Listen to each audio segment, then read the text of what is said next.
Soyez toutes et tous bienvenus sur Entre là, le podcast qui tisse des liens pour réconcilier les humains avec le vivant. Soyez toutes et tous bienvenus dans cette série dédiée aux lauriers de la régénération, développée avec l'association Nous sommes vivants. Les lauriers de la régénération, c'est un dispositif qui vise à mettre en lumière les initiatives pionnières en matière de pratiques régénératives.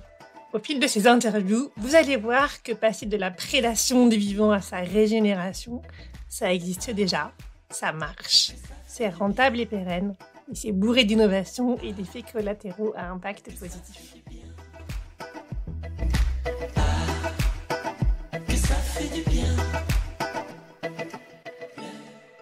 Aujourd'hui, je reçois Alain Renaudin, qui est fondateur de Biomime Expo. Nous allons parler ensemble de biomimétisme comme source d'innovation technologique, mais pas seulement, aussi comme source d'innovation de manière de coopérer, d'être ensemble dans la nature, sur la Terre, de notre rapport au vivant et aussi d'émerveillement, et puis plein d'autres choses que vous découvrirez au fil de cette conversation. Chère auditrice, chers auditeurs, cet épisode et ce podcast Entre là sont pour toi. Je te souhaite une très très bonne écoute. Entre là.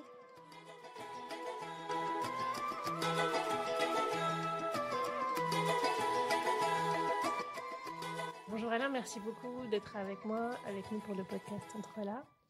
On va parler ensemble de biomimétisme et peut-être pas que du biomimétisme que les gens ont en tête quand on utilise ce mot. On pense toujours au Scratch ou à quelques inventions qui sont liées à ce que fait d'intelligent le vivant. Mais en fait, il y a bien plus que ça. Vous allez nous expliquer tout ça. Est-ce que juste avant, vous voulez vous présenter pour qu'on fasse tous connaissance ? Bonjour Gaël, je suis ravi d'être avec vous. Le sujet principal, c'est le vivant et voir comment on peut essayer de mieux vivre en communauté de destin l'avenir qui est devant nous. En ce qui me concerne, moi je suis assez généraliste. Je suis un ancien de l'IFOP et d'un groupe de com qui s'appelle DDB. Je suis à Sorbonne Sciences Po, donc plutôt généraliste, plutôt curieux des tendances et des phénomènes de société. C'est peut-être ce qui m'a amené dans un premier temps au développement durable en 2002, au moment du sommet de Johannesburg, et à cette forme de rencontre avec le biomimétisme une dizaine d'années plus tard, quand on a lancé un mouvement pour fédérer l'écosystème en France, et que ça a été pour moi un petit peu un passage, et le passage que j'attendais pour passer de la pédagogie du pourquoi il faut qu'on change, et la pédagogie du comment, à la pédagogie du modèle. Et finalement, sur les 30 ou 40 dernières années, on se dit, mais le changement et le dérèglement climatique, les enjeux carbone, l'effondrement de la biodiversité, même s'il faut continuer à répéter les messages, normalement, on a compris qu'il y avait un problème, mais c'est pas en mesurant l'épaisseur du mur qu'on va se prendre, qu'on va faire bouger les gens, mais c'est plutôt en proposant des solutions, des alternatives, mais aussi du réémerveillement. Mesurer l'épaisseur du mur, ça veut dire donner des éléments chiffrés, etc. Oui, et il faut continuer à alerter. Visiblement, tout le monde n'a pas compris, donc il faut continuer à faire ça.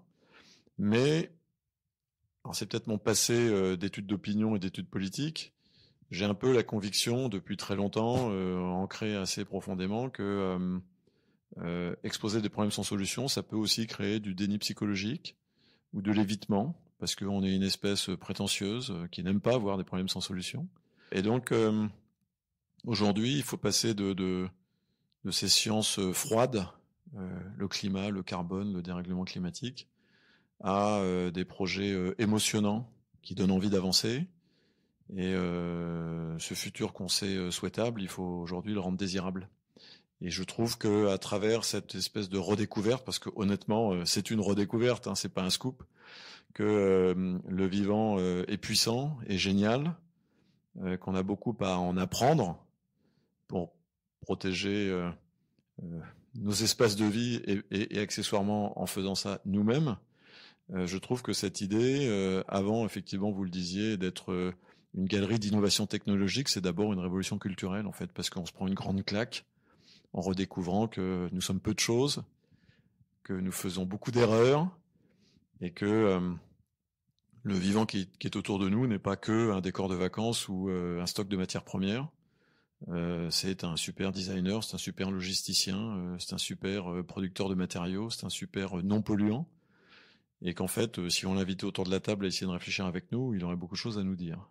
Quand vous dites redécouvrir, ça veut dire que l'humain a longtemps vécu avec la nature et en tenant compte, en essayant de la comprendre, et qu'après on a pensé qu'avec la technologie on n'avait plus besoin. Oui, je pense que en réalité, on a sur la plus longue période de notre existence en tant qu'espèce vécu en harmonie, en cohabitation avec le vivant, et qu'au fur et à mesure de la révolution industrielle, technologique, etc., on s'est perdu de vue, on s'est distancé, on s'est cru au-dessus de tout. Ça passe aussi par l'éducation. Vous prenez les livres à l'école, l'humain, le vivant, il fait pas partie d'un tout, il est au-dessus d'une espèce de pyramide.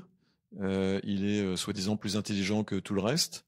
Donc je pense que pendant très longtemps, et d'ailleurs quand vous regardez ce qu'on appelle les peuples racines, qui sont pas les peuples primaires, hein, parce que je pense que dans notre relation au vivant, les primaires c'est plutôt nous, les peuples occidentaux. Et quand vous regardez les peuples racines, quand vous regardez nos ancêtres chasseurs-cueilleurs, eh bien finalement ils vivaient avec le vivant. Et nous, depuis peut-être 100 ans, 150 ans, je sais pas, on vit à côté du vivant, ou on pense qu'on vit au-dessus du vivant. Et finalement, quand vous regardez sur des périodes un peu longues, je me suis amusé à faire un peu un exercice sur quelques grandes étapes de notre relation homme-nature. Dans les temps très anciens, la nature était divine. Elle a été d'ailleurs incarnée par plusieurs dieux. On était à l'époque du polythéisme et l'homme se soumettait aux bonnes grâces du divin, de la nature.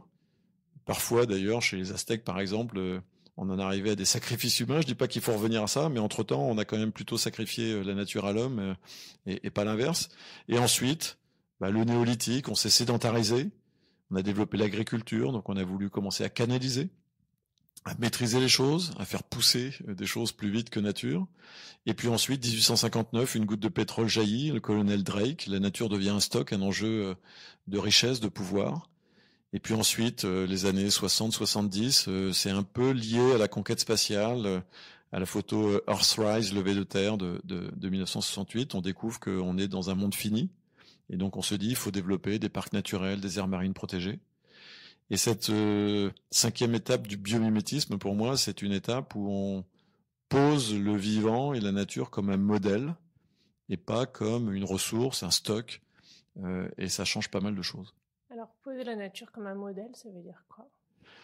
D'abord, ça veut dire se poser des questions, être curieux, se demander pourquoi c'est comme ça et comment ça marche, se demander si ça peut pas apporter des solutions nouvelles à un certain nombre d'enjeux qu'on a en face de nous. Et donc, c'est réapprendre se réémerveiller du mode de fonctionnement du vivant. Je vous donne un exemple. Quelqu'un que j'aime bien, qui s'appelle Frank Zal, c'est un chercheur, un docteur, un ancien du CNRS, qui est un spécialiste du flux sanguin et du transport d'oxygène dans les flux d'hémoglobine d'un certain nombre d'organismes. Et il avait l'habitude d'étudier des organismes marins dans des milieux à très forte pression, à très haute profondeur. Et un jour, il se promène à marée basse en Bretagne, parce qu'il est breton, et il marche sur ces espèces de petits monticules de sable sur lesquels vous avez peut-être déjà marché.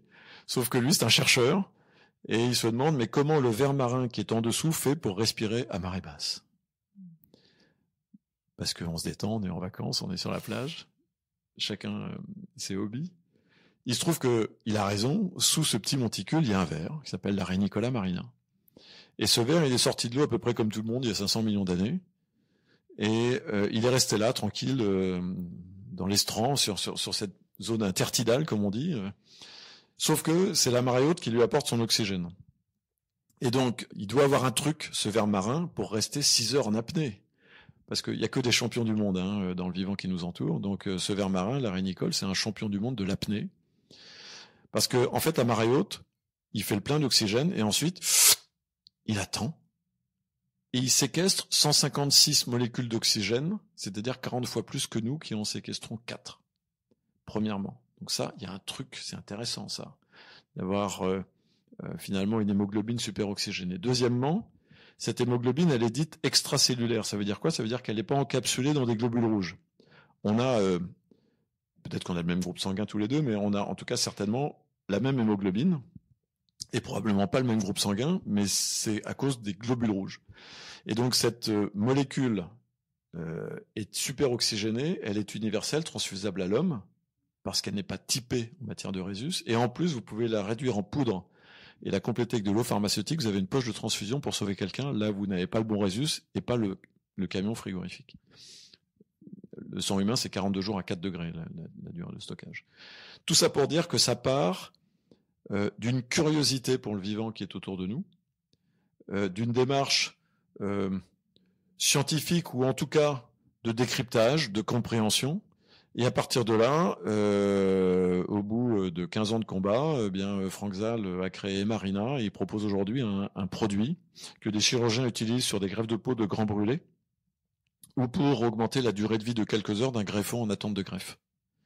Et donc vous avez une solution qui peut vous paraître bizarre si je vous dis demain on va vous sauver, on va vous transfuser du sang d'Arène Nicolas Marina. Mais vous avez une solution qui est proposée par le vivant et ça part de tiens, pourquoi c'est comme ça? Il doit y avoir une bonne raison parce que le vivant est en évolution continue, il s'adapte en permanence et donc il fait que de laisser erreur depuis des dizaines ou des centaines de millions d'années, depuis 3,8 milliards d'années que la vie existe sur Terre. Alors toutes les espèces que vous voyez aujourd'hui n'ont pas 3,8 milliards d'années, mais la plupart ont des dizaines ou des centaines de millions d'années, ce qui est déjà pas mal, hein. Si on pratiquait quelque chose pendant ne serait-ce qu'1 million d'années, on serait pas mauvais à la fin.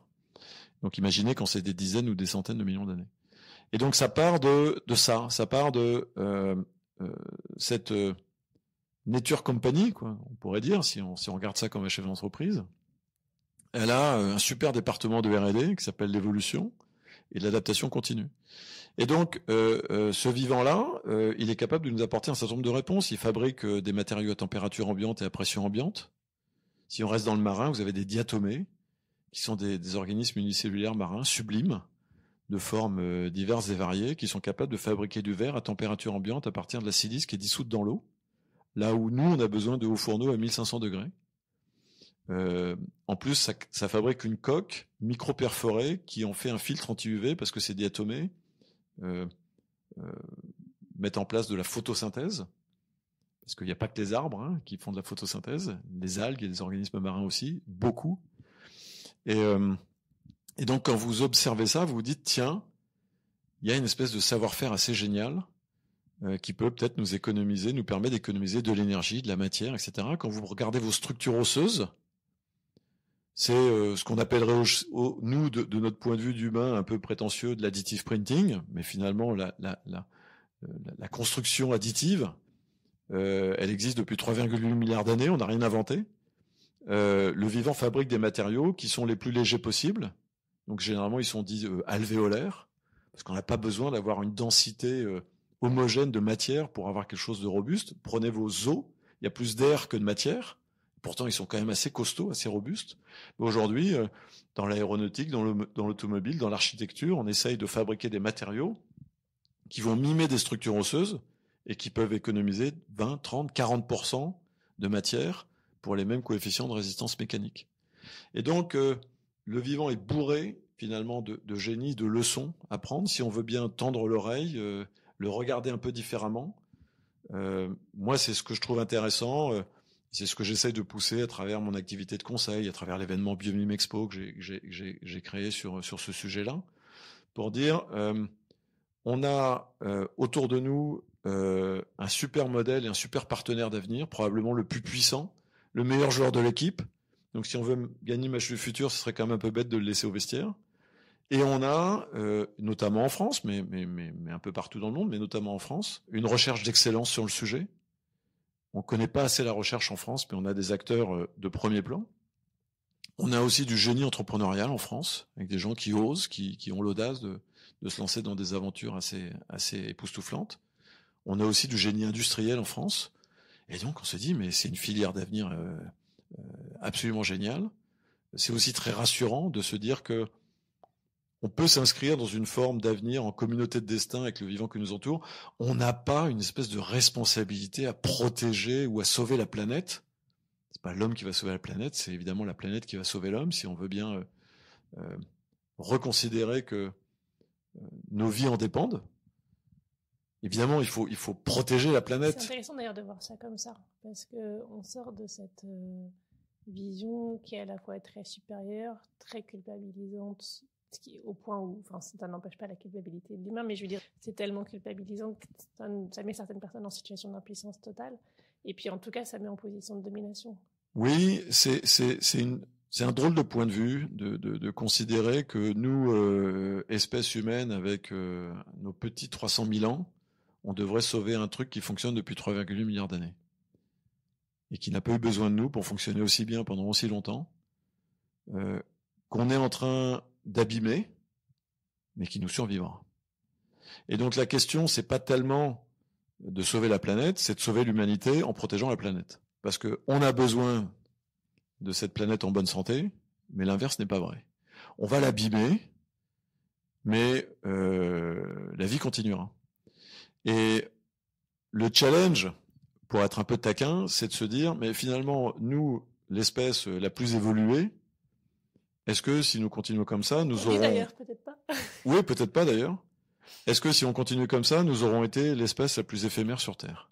Parce que c'est un peu la question qui se pose. Parce que c'est pas un propos dramatisant ou quoi que ce soit, mais rien n'est éternel. Rien n'est là depuis toujours, et rien n'est là pour toujours. Même, prenez les oiseaux, ils n'ont que 150 millions d'années. Prenez même les forêts, les arbres, ils n'ont que 450, 500 millions d'années. Tout n'est pas là depuis toujours. Et tout évolue. Et donc, quand on prend un peu de recul, on se dit, on est interdépendants. Tout le monde redécouvre que la biodiversité est un actif. Bien sûr, c'est un actif. Moi, je dis que c'est notre assurance vie. C'est un actif économique. Je veux dire, la plupart des modèles économiques ne peuvent pas se passer des ressources naturelles, mais c'est surtout un actif, un capital vital pour qu'on puisse continuer à se nourrir, à se reproduire, à respirer à peu près correctement, etc. Et donc oui, il faut inverser le truc. Il faut même inverser le truc du point de vue économique. Moi, je suis économiste de formation et on m'a biberonné, comme beaucoup de générations, des théories libérales, et notamment, par exemple, à Adam Smith, La richesse des nations, 1776, le fameux principe de la main invisible, où chacun, en recherchant son intérêt individuel, contribue à l'intérêt collectif. Ce qui est assez vrai, ce qui a été un des fondements de la légitimation du bimétisme, du libéralisme. Mais aujourd'hui, je rêve de théories économiques un peu inversées, voire d'un prix Nobel d'économie qui nous démontrerait que chacun aujourd'hui, en contribuant à l'intérêt collectif, participe à son intérêt individuel. Et aujourd'hui, on a un intérêt individuel à protéger le bien commun, et y compris économiquement. C'est pour ça que chaque acteur économique, privé, public, entreprise, association, structure, enfin, quelle que soit la forme, doit aujourd'hui redevenir un producteur de biodiversité. C'est l'idée de la régénération. C'est l'idée de la régénération, c'est l'idée finalement de l'entretien de notre capital commun et vital. Et parfois, on se sent un peu dépossédé ou distant de ça. Parfois, vous avez du secteur tertiaire qui me dit, mais nous, on est quand même loin de tout ça. Mais non, tout le monde peut contribuer.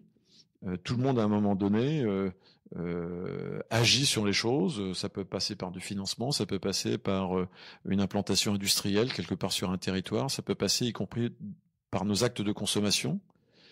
Moi, j'aimerais demain que des produits de grande consommation nous vendent quelque chose à nous pour notre usage, un vêtement, un shampoing, ce que vous voulez.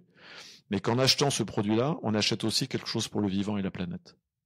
Si demain j'achète un shampoing ou un t-shirt, pour prendre des exemples simples, et que en même temps je contribue à un bénéfice pour le vivant, la biodiversité ou la planète, bien à ce moment-là, dans mes arbitrages de consommateurs, ça va devenir quelque chose d'intéressant. Ça va créer de la valeur pour les marques et les entreprises qui vont proposer ça. Et on va rentrer dans une logique que j'appelle moi de performance globale, où finalement, on va pas s'excuser, nous, espèces humaines, d'habiter sur Terre. On va continuer à être là, on va continuer à développer des activités économiques, qu'on le veuille ou non, mais comment faire en sorte que ces activités-là, humaines, économiques, associatives, sociales, ce que vous voulez, soient pas des activités au détriment du reste du vivant non humain. Et comment est-ce qu'on peut rentrer dans une logique de double bénéfice? Voilà, ça c'est un petit peu la suite de l'histoire. Et finalement, vous voyez que le biomimétisme, c'est parfois de l'innovation technique, voire technologique. Pour moi, c'est d'abord une révolution culturelle, ensuite une révolution managériale, parce qu'en fait, le management de l'innovation bio-inspirée, il est souvent pluridisciplinaire, et c'est pas toujours évident de provoquer le dialogue entre un ingénieur et un biologiste, mais quand vous le faites, c'est très productif. Et c'est aussi un peu ce que fait le vivant quand... Enfin, je ne sais pas si c'est vrai partout, mais on dit en général que quand les ressources sont abondantes, le vivant est plutôt en rivalité. Enfin, si on prend le végétal, par exemple. Oui. Alors que quand les ressources sont rares, il y a de l'entraide. Oui. Des fleurs font de la place pour d'autres, etc. Donc c'est un peu ça l'idée, c'est aussi d'inspirer des vivants dans nos manières d'être ensemble. Absolument, ça c'est un des grands principes, l'idée que la coopération est plus productive que la compétition. Alors, faut pas non plus s'auto-flageller en permanence, c'est-à-dire que c'est aussi parfois vrai pour nous. Hein, dans la difficulté, face à une crise humanitaire, on sait aussi être solidaire. Hein, c'est pas non plus, on n'est pas dénué de cette vertu-là. Mais c'est vrai que... Puis un tout petit, en général, toutes les études montrent qu'un tout petit, il est quand même dans la coopération, la rivalité, la compétition, c'est peut-être de l'acquis plus. C'est vrai, c'est finalement un principe assez naturel.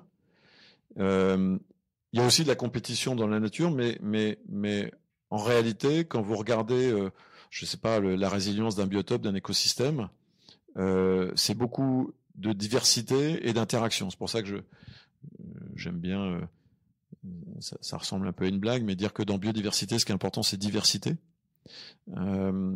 C'est la diversité des espèces et des essences qui font la résilience d'un biotope, d'un écosystème, mais une diversité connectée. C'est-à-dire que si vous avez plein de trucs différents qui sont sous cloche et qui communiquent pas, ça ne marche pas.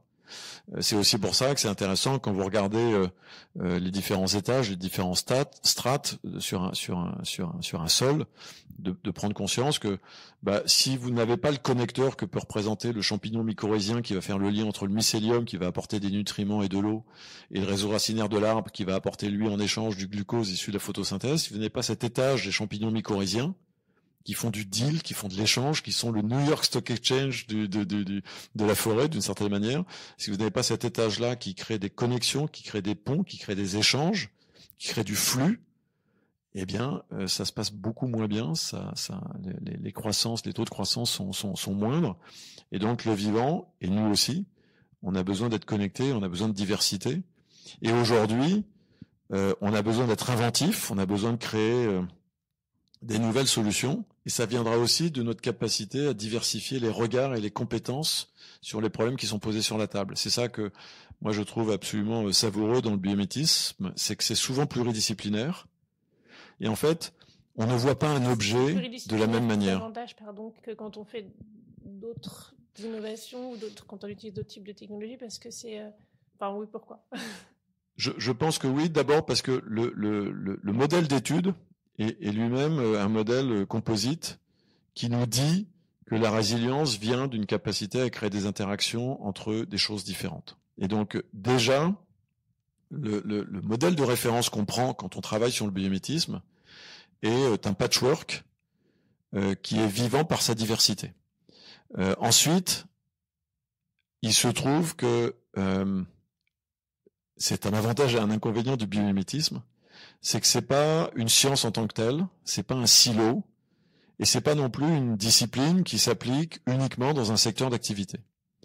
C'est plein de sciences à la fois, et c'est plein d'applications à la fois. Et donc, quand vous faites travailler ensemble un designer, un ingénieur, un physicien, un écologue, un architecte et un philosophe, eh bien, contrairement à ce qu'on pense, finalement, le dialogue se crée beaucoup plus facilement qu'on ne croit. Et il est riche parce que c'est peut-être tellement pluridisciplinaire qu'il n'y a plus de débat d'experts. Alors ça peut arriver, ça peut faire du bien aussi. Et parce que, qu'on le veuille ou non, on est tous formatés, même ceux qui pensent qu'ils sont très ouverts d'esprit, etc. On est tous formatés par notre éducation, notre culture, le foyer dans lequel on a grandi, etc. Et qu'en fait, on regarde pas les objets de la même manière. La table autour de laquelle on est là en ce moment, Un designer va la regarder d'une certaine manière, un menuisier la regardera d'une autre manière, un ingénieur se demandera comment elle tient sur un pied. Et donc, ces objets anodins, eh bien, on les voit, on les décrypte, on les analyse de différentes manières. Alors, imaginez des trucs un peu complexes. Ça veut dire que vous facilitez aussi cette coopération-là ? Bon, on essaye, j'essaye, et puis je suis pas le seul. C'est généralement très réjouissant et productif, et surprenant. On en a tous fait l'expérience. C'est la fameuse expérience du ah oui, tiens, c'est marrant, j'avais jamais vu ça comme ça. Ou c'est l'expérience de la routine, où vous faites une chose d'une certaine manière pendant des années, et un jour, quelqu'un attrape l'objet et l'utilise d'une autre manière, et vous vous rendez compte que c'est beaucoup plus efficace. Et donc, oui, il faut provoquer ça. Donc ça provoque de la sérendipité. Oui, parfois. Parfois, j'appelle ça, moi, la voix du centaure. Parfois, vous avez des gens qui ont imaginé une innovation pour un usage donné, et qui ne se rendent pas compte que ça pourrait être utilisé dans un autre cadre, pour un autre usage, dans une autre industrie. Et parfois, inversement, vous avez des entreprises qui cherchent à innover, évidemment. Tout le monde cherche des solutions nouvelles pour réduire des impacts. Honnêtement, la majorité des gens cherchent aujourd'hui à réduire les impacts divers et variés. Mais de temps en temps, les entreprises ont le défaut de penser qu'elles vont tout inventer avec leurs propres ressources, avec leurs propres équipes, en oubliant de se décadrer un petit peu, de regarder ce qui a été initié par d'autres, en oubliant de prendre conscience que parfois demain a déjà démarré, que des gens ont peut-être déjà défriché des pistes ici ou là, que c'est pas forcément exactement ce dont ils ont besoin. C'est pour ça que j'appelle ça la piste du centaure. Et parfois, en recomposant 2 ou 3 idées qui ont été générées par d'autres, vous allez en créer une 4e qui va vous faire gagner beaucoup de temps et parfois beaucoup d'argent, et être beaucoup plus efficace, et vous mettre sur des pistes que vous n'auriez pas imaginées tout seul dans votre coin. Donc il y a beaucoup d'applications. C'est un sujet c'est une approche qui plaît beaucoup, notamment aux jeunes générations. Probablement, c'est un peu mon analyse, parce qu'on est à la confluence de l'écologie, de la transition, du développement durable, mais aussi des sciences, aussi parfois de l'innovation et de la techno, et aussi parfois de la création de valeur et des startups et des levées de fonds. Vous voyez ce que je veux dire? C'est-à-dire que on n'est pas dans quelque chose de sacrificiel. On est aussi sur des sujets assez excitants. C'est pour ça que je dis souvent que il faut recréer de la désirabilité, de l'émotion, du positif. Il faut montrer des solutions. Il faut montrer que ça marche. Il faut montrer qu'il n'y a pas de fatalité à considérer que les activités humaines sont forcément nocives. On peut être créatif et être positif. On peut essayer de faire grandir des solutions à impact qui ont déjà fait leurs preuves. Et donc, souvent, voilà, j'ai la chance de donner des conférences auprès de publics divers et variés. Et souvent, la réaction qui ressort le plus souvent, c'est « ça fait du bien ».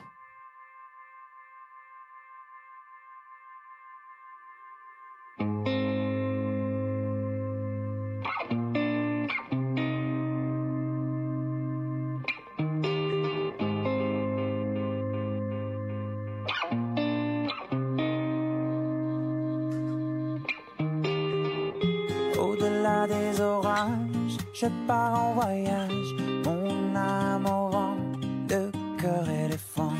Je suis parti d'ici pour rencontrer la vie, être vivant énormément. Sur les épaules des géants, le cœur éléphant. Voir au-delà de nos vies. Poser sur un rocher, se laisser aller à pas de géant, le cœur éléphant. On prendra notre temps pour découvrir la vie, aimer les gens énormément. Sur les épaules des géants, le cœur éléphant. Voir au-delà de nos vies, le cœur ébahi. Goûter la voie lactée, le cœur léger, le cœur léger. Ça fait du bien de se réémerveiller. Ça fait du bien que il y a d'autres champs du possible. Ça fait du bien de réapprendre un certain nombre de choses et de redécouvrir que finalement, ça paraît parfois un peu naïf, un peu utopique de dire que la nature est géniale, qu'on a beaucoup à apprendre. Mais en réalité, d'abord, il faut arrêter de critiquer l'utopisme et la naïveté. Parfois, c'est très productif. Et puis, c'est tout simplement vrai, quoi. Il faut descendre de notre piédestal. J'avais fait une expo un peu spéciale pour Biomime Expo 2024 qui tombait au moment des Jeux Olympiques de Paris 2024 en invitant finalement une nation qui manquait, de mon point de vue, aux Jeux Olympiques, qui était la nation du vivant, avec sa délégation d'athlètes de la biodiversité. Et en disant, mais c'est pas nous les champions. Si on avait invité les athlètes de la biodiversité aux Jeux Olympiques, ils auraient raflé toutes les médailles. Léon Marchand est très très fort au 100 mètres. Bon, c'est pas lui qui a le record, c'est un Chinois qui s'appelle Pan Zanlei. Au 100 mètres nage libre, je sais pas si vous savez, mais il fait 48-40. C'est rapide, moi je nage comme une pierre, c'est rapide, 48-40. Mais si vous lâchez un espadon voilier dans la ligne d'eau d'à côté, est-ce que vous savez combien il fait? Aucune idée. Il fait 3,27. Et la petite nuance, c'est que dans ce type de discipline, nous, on a un champion. On est 7 ou 8 milliards, on va dire. Oui, vous avez pris n'importe quel espadon. Alors que c'est n'importe quel espadon. Et c'est plusieurs fois par jour. Et donc, la nature est notre véritable championne. C'est notre meilleur partenaire d'avenir. Et on peut s'inspirer du vivant à des niveaux techniques. On peut faire de la coloration structurale en essayant de mimer la coloration des ailes bleues du papillon morpho. OK. Mais on peut aussi tout simplement, et c'est important pour se l'approprier, essayer de penser comme le vivant, essayer, comme commencent à le faire certains, l'inviter aux directions générales et en tant qu'actionnaire des entreprises, pour essayer de se dire, finalement, sur un problème donné, comment le vivant aurait fait. Et moi, je rajoute une deuxième question, c'est que quand on... Oui, c'est un bon élément de résolution de problème. Oui, c'est un élément de résolution de problème. Ça paraît un peu bizarre à dire comme ça. Ça permet aussi de prendre des perspectives, effectivement, qu'on n'aurait pas du tout. Et quand on ne pourra pas voir vraiment à la place de ce vivant-là, parce qu'on n'est pas dans leur tête, mais en tout cas, au moins, on sort de... Mais on peut poser les grands principes en disant comment on ferait pour... par exemple, aujourd'hui, il y a des grands, évidemment, sujets sur la mondialisation, sur le libre-échange, sur le protectionnisme, etc. Mais on peut se poser la question de comment le vivant ferait pour résoudre tel ou tel problème. Moi, j'aime bien rajouter une autre interrogation, c'est à partir du moment où on commence à réfléchir à un produit, un service, est-ce que le vivant l'achèterait? Est-ce que le vivant serait notre client? S'il l'achète pas, c'est qu'il y a un bug. Et on peut se poser aussi la question... Comment vous répondez à cette question?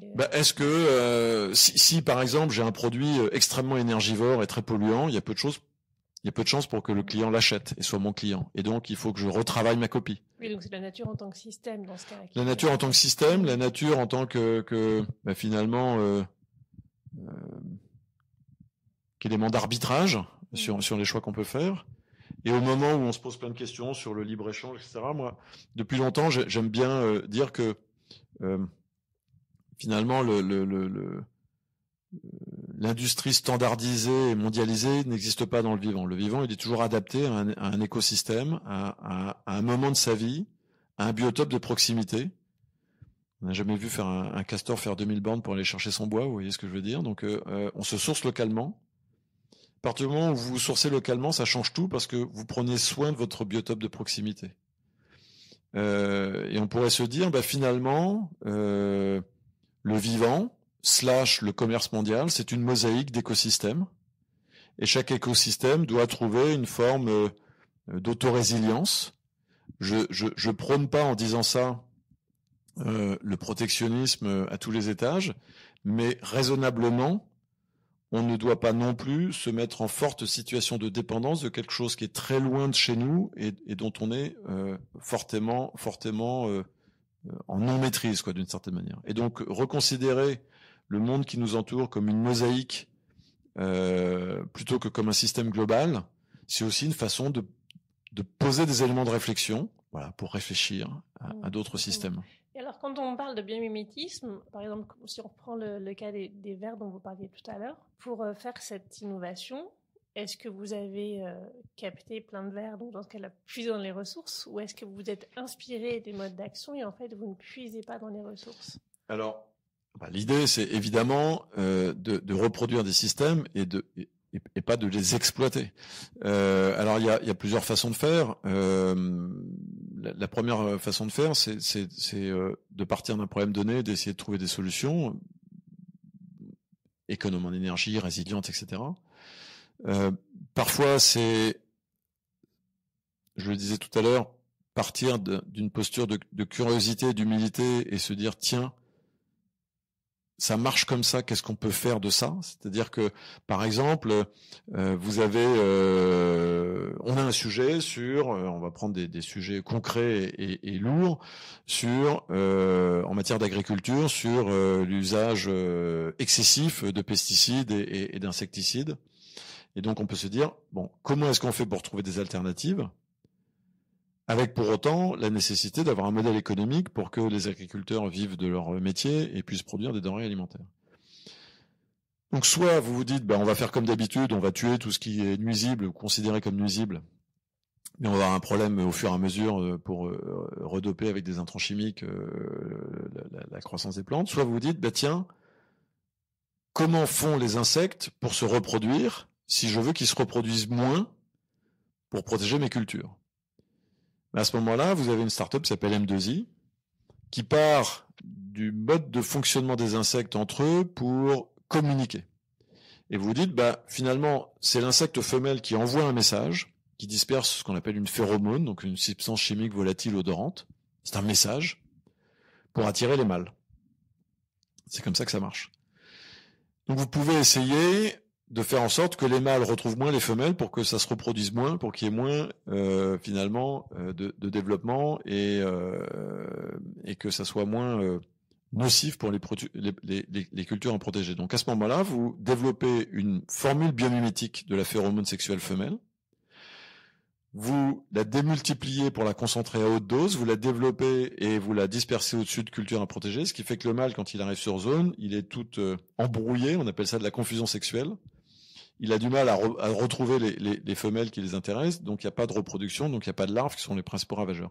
Ça ne tue pas les insectes, ça réduit leur développement.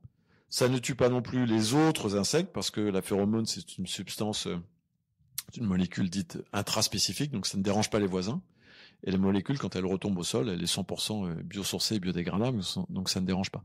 Donc parfois, vous allez finalement reproduire un système, et non pas l'exploiter, pour essayer d'avoir une approche alternative et innovante. Et parfois, vous allez faire en sorte que vous puissiez démultiplier un modèle sans forcément être dans une logique de production intensive.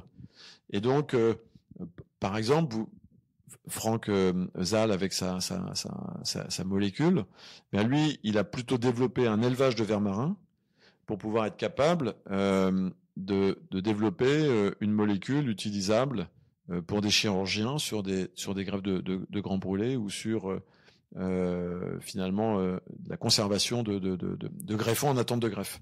Mais l'idée, c'est d'être le moins possible dans une logique de culture intensive pour voir comment, à l'instar du vivant, on peut finalement faire en sorte que l'activité protège le vivant lui-même en ayant la capacité à donner au vivant la possibilité de rester finalement en capacité de respiration et de renouvellement. Le vivant, il n'est pas contre les principes extractifs. Parfois, le vivant se nourrit du vivant, évidemment, mais toujours dans une logique où on a la capacité à préserver l'écosystème, à respirer et à se renouveler. C'est-à-dire que voilà, les lions tuent des gazelles ou des zèbres, sauf que, je crois que c'était une blague de Pierre Rabhi, on n'a jamais vu un lion faire un stock de 30 gazelles en se disant « je suis peinard pour 3 mois ». Et donc, le vivant prend sur le vivant, mais en gardant la capacité, finalement, à renouveler les écosystèmes, tout simplement pour qu'ils puissent être pérennes dans le temps. Oui, puis comme ils ne vont pas chercher très loin non plus.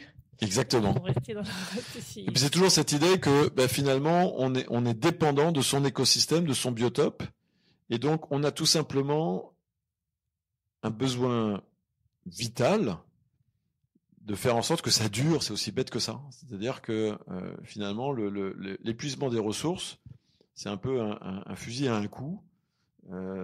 Ça fonctionne un moment, mais pas éternellement. Et donc, comment rentrer dans une logique de résilience et tout simplement d'approche pérenne pour que les activités humaines et les activités, on va dire, vivantes mais non humaines puissent prospérer. Et donc, c'est pas, encore une fois, une question naïve. C'est un nouveau modèle économique, c'est un nouveau paradigme d'une certaine manière, qui devient de plus en plus évident à force de voir les ressources naturelles se raréfier. Et donc de plus en plus, il y a un besoin économique à être en capacité à continuer à développer des activités humaines, mais avec une gestion raisonnable et pérenne des ressources. C'est-à-dire que voilà, à un moment donné, ça se raréfie trop. Et donc, on met en péril des capacités humaines à pouvoir se développer.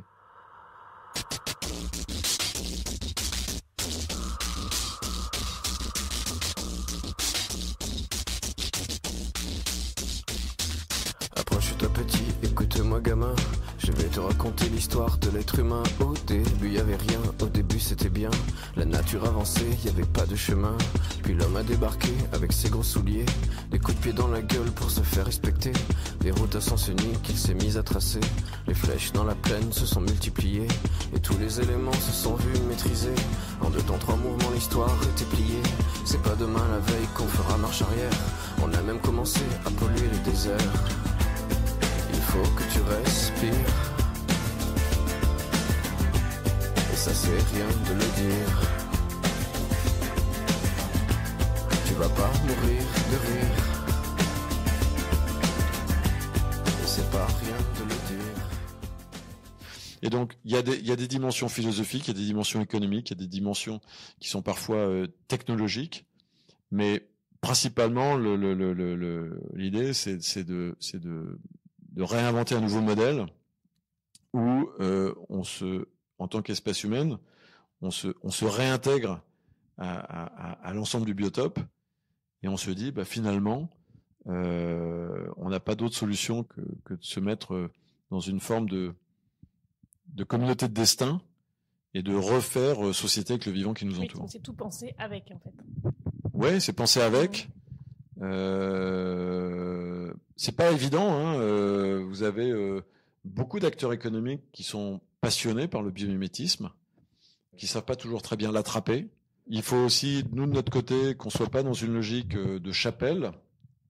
Moi, je me rends compte de plus en plus que les approches sont composites, sont hybrides, dans la mesure où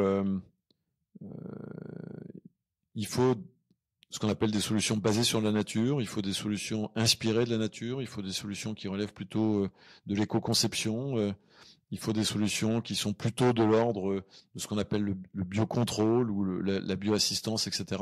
C'est quoi le biocontrôle, la bioassistance ? Typiquement, quand vous êtes sur du développement de phéromones pour limiter la reproduction de certains insectes, c'est dans une famille d'applications qui s'appelle le biocontrôle. C'est-à-dire que vous créez ce qu'on appelle de la confusion sexuelle pour que les insectes mâles retrouvent moins les insectes femelles et se reproduisent moins.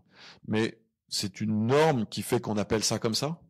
Quand vous êtes sur je sais pas, sur de la phyto remédiation, vous êtes plutôt sur des solutions basées sur la nature, c'est-à-dire vous vous servez des services que peuvent apporter le vivant, mais quand vous essayez de reproduire la résilience d'un écosystème, à ce moment-là, vous êtes sur quelque chose d'un peu hybride entre biomimétisme et solutions basées sur la nature, et c'est pas grave. C'est-à-dire que il faut aussi sortir un petit peu des querelles de chapelle et considérer que ce qui compte c'est le résultat, ce qui compte c'est la biodiversité, c'est d'être en capacité à recréer du vivant, à être dans des approches dites régénératives, c'est-à-dire qu'il ne s'agit plus uniquement de protéger aujourd'hui, il faut réparer ce qu'on a cassé. Donc il faut rétablir des espaces régénératifs de biodiversité et comprendre que tout ça est lié aux enjeux climat, parce que là aussi souvent on a des approches un petit peu différenciées et on se dit il faut décarboner, c'est la priorité absolue, certes, mais tout est lié et donc il faut décarboner, il faut des énergies renouvelables, mais des énergies renouvelables et des approches décarbonées, si demain on a une extinction, comme c'est déjà le cas massif de la biodiversité, ça va pas forcément nous aider. Et donc comment est-ce que la biodiversité est reconsidérée comme une solution au problème climat et comment finalement lier ces enjeux-là en considérant que moins on aura de biodiversité, plus on aura un problème de carbone dans l'air, d'excès de carbone dans l'air, et plus on va recréer des espaces de biodiversité, plus on va être en capacité à essayer de limiter ou de ralentir le réchauffement climatique, parce que l'excès de carbone qu'on a dans l'air, il vient pas de la planète Mars, c'est juste qu'à force d'avoir moins de vie, on l'extrait trop et on n'arrive plus à le réintégrer. Donc si on veut décarboner l'atmosphère, l'urgence, c'est de recarboner la Terre, c'est-à-dire de recréer des espaces régénératifs de biodiversité. C'est vrai que le carbone, c'est un indicateur simple qui fédère par sa simplicité. Mais si on n'a que celui-là, on risque de faire des choses qui sont absolument nocives pour la biodiversité, voire peut-être pire que ce qu'on faisait avant, non ? Oui. Je crois que c'est Aurélien Barraud qui blaguait un peu en disant on peut toujours déforester avec une tronçonneuse électrique, ça changera pas grand-chose. Oui, alors moi je suis d'accord avec le petit agacement qu'on peut avoir sur l'obsession carbone. D'ailleurs, certains disent qu'il y a une espèce de tunnel carbone et d'obsession carbone. Pour autant, c'est vrai qu'il faut décarboner. Ça, c'est évident. Mais ça suffira pas. Et surtout, le vivant, la biodiversité, les approches régénératives, c'est une arme de décarbonation massive. Il y a pas mieux.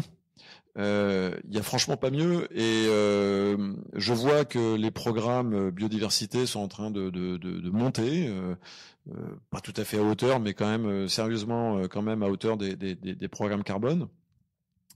Et puis, ce que je trouve intéressant, c'est que il faut sortir de l'idée que la biodiversité c'est compliqué parce que c'est pas un seul indicateur. La biodiversité n'a pas son taux de ppm et donc on va pas y arriver. D'abord, plus on a un excès de carbone, le réchauffement climatique nuit à la biodiversité et inversement. Et donc il faut ralentir le réchauffement climatique si on veut préserver la biodiversité. Et parfois, il faut être tout simplement assez simple et pragmatique. C'est-à-dire, je vous donne un exemple. Bien sûr que c'est compliqué de mesurer la biodiversité. Mais on peut aussi ne prendre qu'un seul indicateur. Aujourd'hui, c'est assez, voire même très triste à dire, mais on peut considérer quasiment que 100% des rivières en France sont polluées. Ok. Eh bien, voyons comment on peut lancer un programme de dépollution des rivières uniquement, par exemple, en indiquant le nombre de poissons dans la rivière. Et mesurer le nombre de poissons vivant dans une rivière et voir comment on passe de 10 poissons qui passent à l'heure à 200 poissons qui passent à l'heure en arrêtant de rejeter un certain nombre d'éléments polluants, asphyxiants, etc. Eh bien, c'est un seul indicateur, donc c'est restrictif, certes, mais il faut pas se piéger en disant non, mais ça va pas, la biodiversité dans la rivière, il faut 200 indicateurs. Non, on peut commencer à choisir un indicateur, un deuxième, un troisième, un quatrième, etc. et mesurer les choses. Ce qui est assez génial en matière de politique et de stratégie de biodiversité, c'est que quand vous créez les conditions favorables à la vie reprend ses droits. Et donc, en 1 an, 2 ans ou 3 ans, vous pouvez voir des résultats. Il y a des approches bio-inspirées, régénératives de biodiversité marine. On appelle ça des récifs artificiels régénératifs de biodiversité marine. Quand vous recréez des conditions favorables, eh bien, petit à petit, les espaces sont recolonisés par des espèces juvéniles, etc. Et en quelques années, vous pouvez mesurer des résultats. Et en fait, c'est très mobilisant. C'est pour ça que je parlais d'émotion plutôt que de science froide. C'est très mobilisant parce que les gens ont envie de se mobiliser sur des approches régénératives et de dépollution. Vous pouvez voir des résultats. Vous pouvez contribuer de manière assez directe. Vous pouvez mobiliser vos équipes. Ça se voit plus qu'un taux de ppm dans l'air, si vous voulez. Et finalement, c'est très réjouissant et mobilisateur. Donc, il faut lier les enjeux biodiversité et carbone et climat. Et il faut considérer que finalement, on a des moyens d'agir là-dessus. Et on se portera mieux, nous, en tant qu'espèce, si évidemment la santé globale et la santé de la planète se portent mieux. Et ça permet de pérenniser des activités économiques, ça permet de mobiliser des acteurs sur un territoire, ça permet tout simplement de donner envie d'avancer. Et puis parfois aussi de consolider et de pérenniser des activités économiques. Quand on voit les délires qui sont en train d'arriver sur la pollinisation artificielle, on se dit mais c'est une folie absolue, c'est impossible et extrêmement coûteux. Et donc évidemment il faut protéger le vivant qui est autour de nous si on veut se protéger nous-mêmes. Vous nous avez parlé pas mal d'innovation technologique, d'émerveillement face à la nature, donc de cette forme de biomimétisme. On avait aussi évoqué en préparant cet épisode l'idée d'innovation sociale qui était permise par le biomimétisme. Est-ce que vous voulez nous en parler maintenant ? Alors, ce qui est intéressant, c'est que c'est un peu une nouvelle génération qui est en train d'arriver. Le biomimétisme a été longtemps et encore beaucoup aujourd'hui porté par, on va dire, des sciences dures, techniques, d'ingénieurs. De plus en plus de gens s'interrogent sur la façon de repenser des organisations humaines, la façon de repenser le management de l'innovation, la pluridisciplinarité, cette approche un peu bizarre qui consiste à faire travailler ensemble des gens qui viennent d'horizons différents, une approche du biomimétisme qui consiste aussi à voir comment finalement on va mieux vivre, se nourrir mieux, avoir des activités plus pérennes, plus à impact sociaux, où chacun peut contribuer à sa hauteur, etc. Donc tout ça, les sciences humaines, les sciences sociales sont en train de s'emparer de ce sujet-là. C'est aussi un facteur avec une puissance narrative et émotionnante assez importante pour voir comment est-ce que les uns et les autres peuvent se mobiliser sur le sujet. Il y a des chefs d'entreprise ou des managers ou des organisations humaines qui sont en train de se dire mais finalement comment ça marche un écosystème, comment ça marche un biotope. On n'est pas forcément sur de l'innovation technologique, mais qu'est-ce qui fait la résilience d'une organisation humaine ? Comment est-ce qu'on crée des facteurs favorables pour créer du dialogue intergénérationnel, etc. Donc tout ça est assez nouveau. C'est pas toujours évident parce que parfois c'est un peu théorique, un peu conceptuel. Il n'y a pas un modèle absolu d'organisation dans le vivant. On est toujours adapté à un environnement, à une culture. Faut pas forcément abuser des raccourcis et de se dire on a envie de travailler comme dans une ruche. Je suis pas sûr que ce soit hyper enviable de travailler comme dans une ruche, mais qu'est-ce qui fait que une communauté vivante est résiliente et s'inscrit dans une espèce de prospérité heureuse, on va dire ça comme ça. Bon.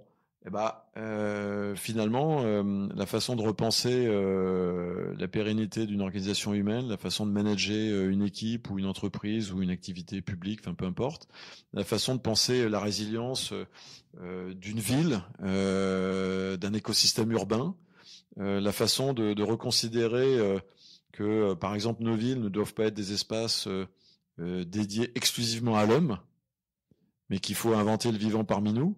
C'est pas de l'innovation technologique, c'est une façon finalement de vivre de manière parfois plus frugale, plus économe, plus pérenne. Comment est-ce que au 18e par exemple, on a sorti l'eau des villes pour des raisons sanitaires? Comment est-ce qu'on a asséché des marais et des zones urbaines pour des raisons sanitaires? Et comment est-ce qu'aujourd'hui on se rend compte que on a fait des erreurs et qu'il faut recréer du cycle local de l'eau, qu'il faut déshermétiser les villes, qu'il faut recréer finalement une forme d'invitation de la nature en ville pour rendre les villes plus résilientes. C'est pas forcément de l'innovation techno, mais c'est comment reconsidérer finalement encore une fois notre avenir en communauté de destin avec le vivant qui nous entoure. Donc c'est aussi une forme de philosophie d'un mode de vie où on réapprend à ne plus avoir une approche finalement exclusive et exagérément isolée des choses en se disant mais finalement on vivra mieux si on reconsidère notre rapport au vivant, si on l'apprend mieux à l'école.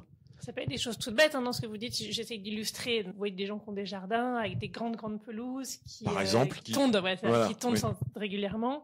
On dit finalement si on laisse des zones pas tondues, qu'on fleurit beaucoup plus, qu'on met au lieu de mettre du gazon, mais juste du trèfle. Enfin, mais ça va être. C'est déjà simple. le cas. On a complètement d'autres.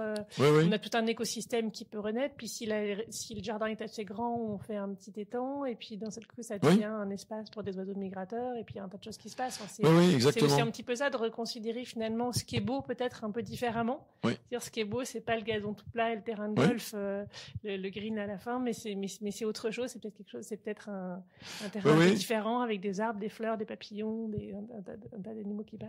Oui, exactement. Et c'est d'ailleurs déjà le cas, c'est-à-dire que depuis une quinzaine d'années, vous avez tout un tas de municipalités, de villes qui interdisent l'usage de désherbants chimiques. Aujourd'hui, culturellement, on accepte des mauvaises herbes dans les cimetières, pour donner un exemple concret, ce qui était culturellement inacceptable il y a 15 ans ou 20 ans.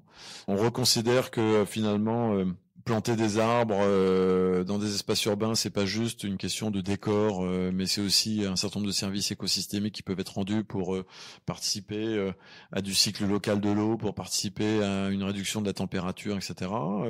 Donc tout ça est en train d'évoluer. C'est pas forcément toujours de la haute technologie super chère, etc. D'ailleurs, vous avez beaucoup d'écologues qui vous expliquent que ça coûte beaucoup moins cher d'aménager des espaces urbains avec du végétal que d'utiliser des ressources et des technologies dites grises et d'usage bétonné. Typiquement, vous avez beaucoup plus de bénéfices et ça coûte moins cher d'aménager des espaces végétaux plutôt que de drainer de l'eau et de l'évacuer à travers de l'énergie grise et de l'aménagement à partir de béton, de choses comme ça.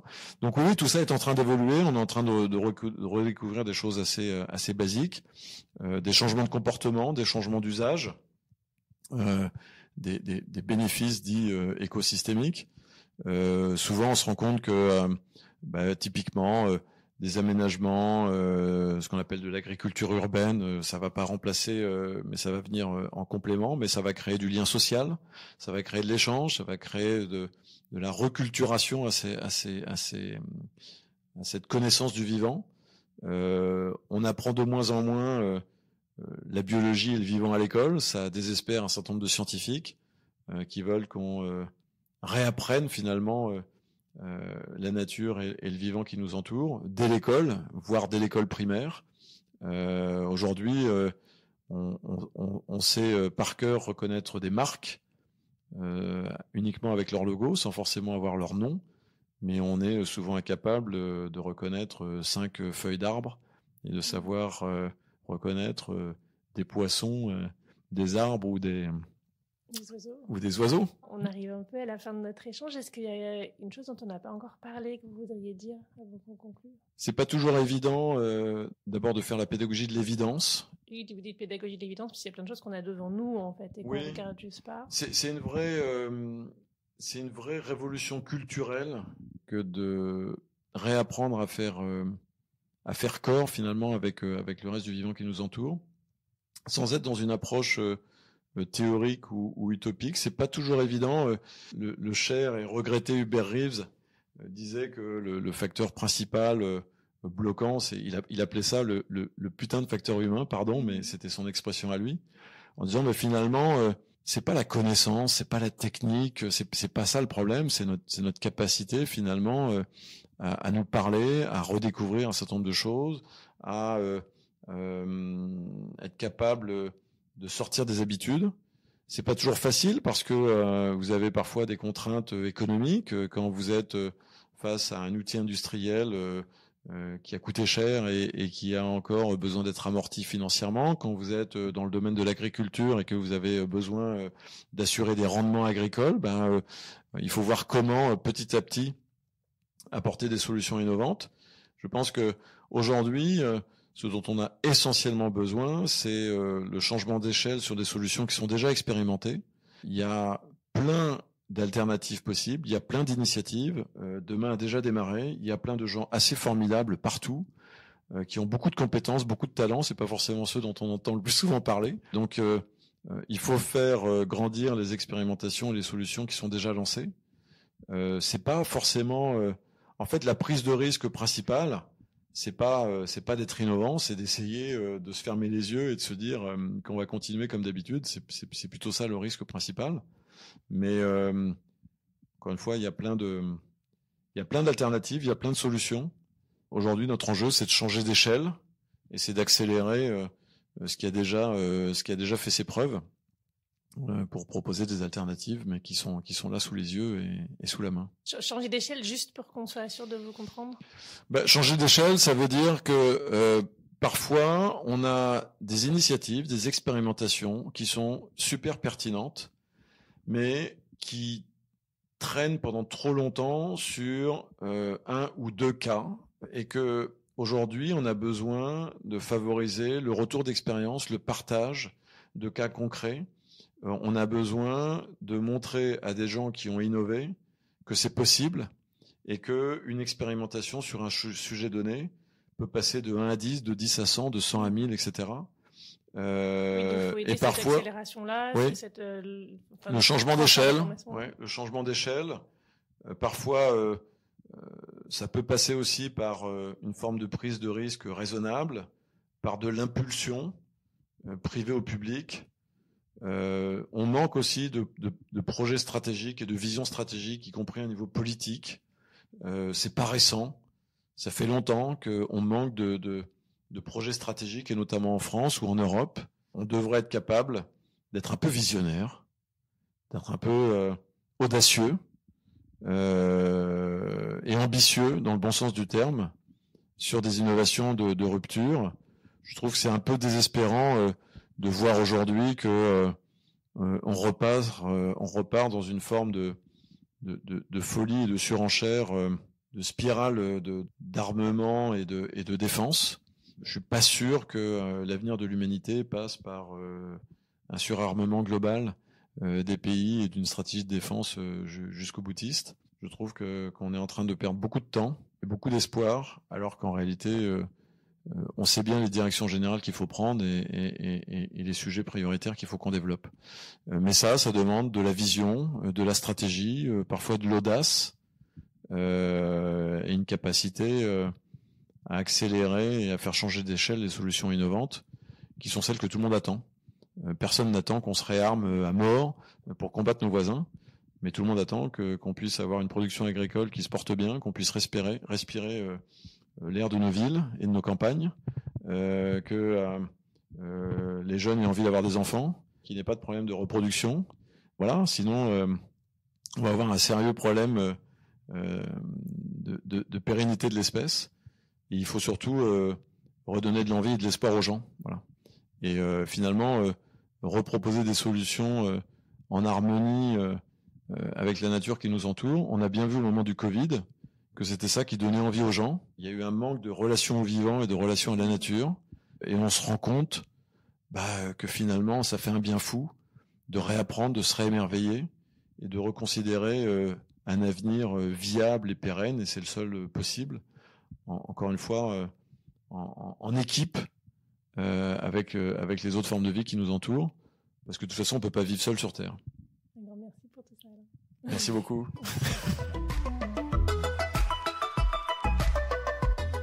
Si vous voulez en savoir davantage sur Alain Renaudin, sur Biomime Expo, sur les lauriers de la régénération, sur l'association Nous Sommes Vivants, vous trouverez comme d'habitude toutes les informations utiles dans la description de cet épisode. Ce podcast n'est pas seulement le mien, c'est aussi le vôtre, c'est le nôtre. Si vous voulez contribuer, intervenir, proposer, contactez-moi. Si vous avez aimé cet épisode, partagez-le autour de vous, mettez des étoiles pour le noter et abonnez-vous pour ne pas manquer les prochains. À très bientôt.